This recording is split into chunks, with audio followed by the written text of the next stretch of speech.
Bonjour à tous. Alors j'ai une petite question pour vous aujourd'hui. Est-ce que vous êtes un producteur de contenu ou est-ce que vous êtes un consommateur de contenu?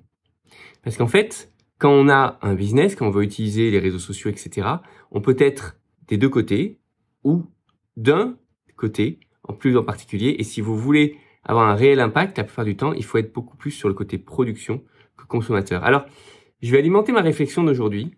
Parce que j'ai regardé très récemment le film qui s'appelle The Social Dilemma, qui est sur Netflix et qui est un must, qui est absolument indispensable à regarder si vous êtes dans l'industrie de la tech, dans l'industrie du monde de la startup, et qui fait un peu froid dans le dos, tant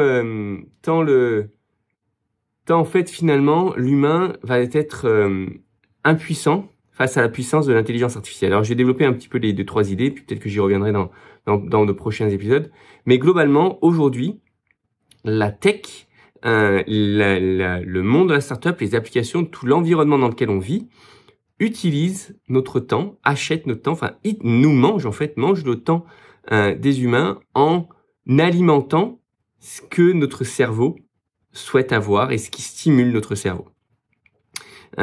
Indirectement et malheureusement, le très mauvais côté de tout ça, c'est que ça manipule les gens en les amenant, pas forcément volontairement, mais vers quelque chose dans lequel finalement ils se confortent et dans lequel ils vont être alimentés sur tout ce qui est du conflit, etc. Donc il y a une vraie polarisation, comme ils utilisent le terme, des opinions pour justement alimenter ce qui fait que les utilisateurs vont utiliser de plus en plus les réseaux sociaux, etc.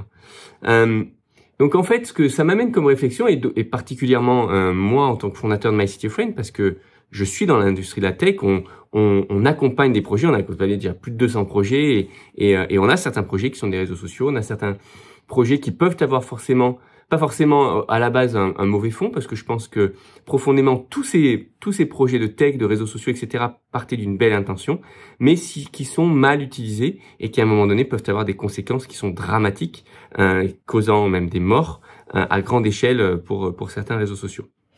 Donc finalement, ce que ça m'amène comme réflexion, c'est que la tech peut faire ressortir le meilleur des gens, peut vraiment aider l'humanité, peut vraiment améliorer l'humanité, améliorer nos conditions de vie, améliorer notre bonheur. Et de la même manière, ça peut également faire ressortir le pire de l'humanité et créer finalement une société qui sera de plus en plus malheureuse si jamais on n'y fait pas attention. Donc je pense vraiment que la tech, c'est une très bonne chose. Et c'est pour ça que je suis d'autant plus content de ce que je fais, parce que mon but est vraiment d'aider. Mon but est vraiment d'aider l'humanité à aller dans le bon sens. Et en même temps, si on fait pas attention, et ben ça peut faire l'effet inverse. Et tout ça, tout simplement parce que finalement, les ordinateurs sont de plus en plus puissants, et du coup, l'intelligence artificielle est déjà beaucoup plus puissante que ce que notre cerveau peut faire, arrive déjà à manipuler la conscience de la plus grande majorité. Et même la mienne, hein, je pense, hein, quand on est sur les réseaux sociaux, on s'en rend compte, et c'est pour ça que personnellement, j'ai beaucoup de mal avec les réseaux sociaux.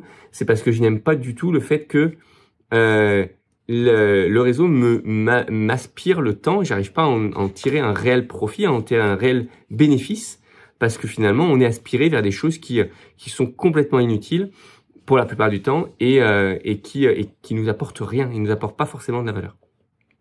Donc il y a un réel dilemme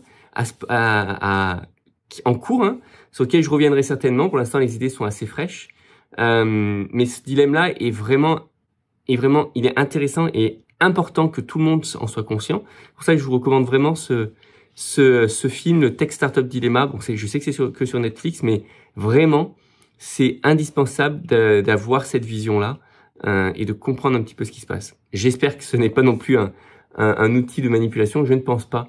Et je pense que tout ce qui est vraiment présenté dans ce film-là est basé sur des faits et est vraiment intéressant. Voilà, c'était ma petite réflexion du jour. J'espère que ça pourra vous amener d'autres réflexions. Vous ferez votre propre chemin et votre propre opinion sur le sujet. Je vous souhaite en attendant une très belle journée et je vous dis à très bientôt.